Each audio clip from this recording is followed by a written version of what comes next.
Good morning.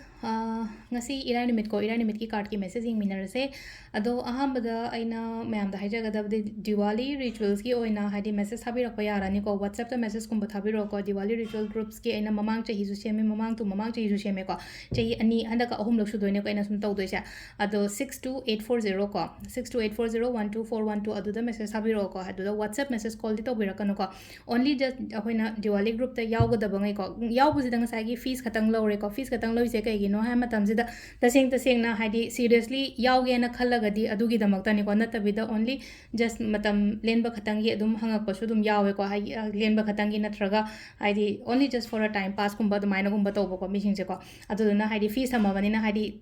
aidu seriously tawge haibagi dumaina ma khanbagi damakta ni ko ina fees khara thamije Diwali nimit manga nimit tare ni muki dumaina ma thame ko adum aingonda WhatsApp message en haji haijagi ba number du da thabiro ko adu duma leire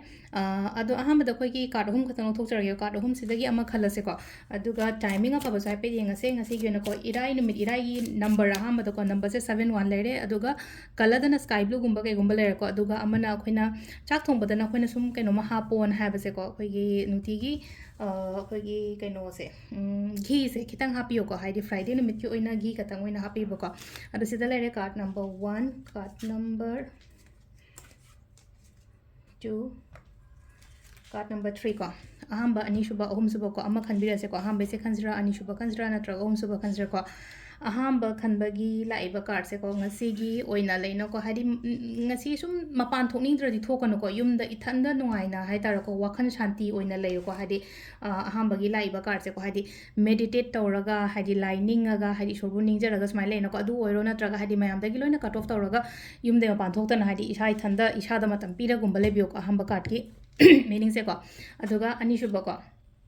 ani shuba sina sida la ise akhoi ko khoi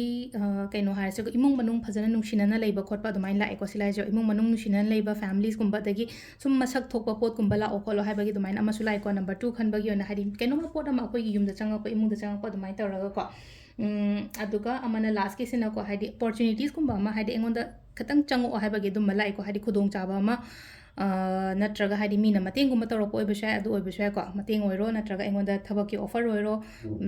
natraga topa topa mateng gumba help gumba kai gumba dumaina gumba lai ko sisina khoi gi card ki message lere ko timings na ki pung manga ga minute tara te teina pung mapan ga minute kunthrom de paung lere ko adagi mu tara ga min yang khani pan deina baro ga minute kun dui paung lere adagi ahum ga minute tara mari deina pung mari ga minute kunthrom paung lere ko adagi pung tare ka minute fu mapan deina mapan ga minute kun dui paung lere aduga nungdang atheng mena tara ga min yang khani pan dagi na pung ahum ga minute fu dui paung lere ko sisina khoi gi ngasi gi oina afaba timing ko adu sida lere khoi gi daily card message se ma'am thank you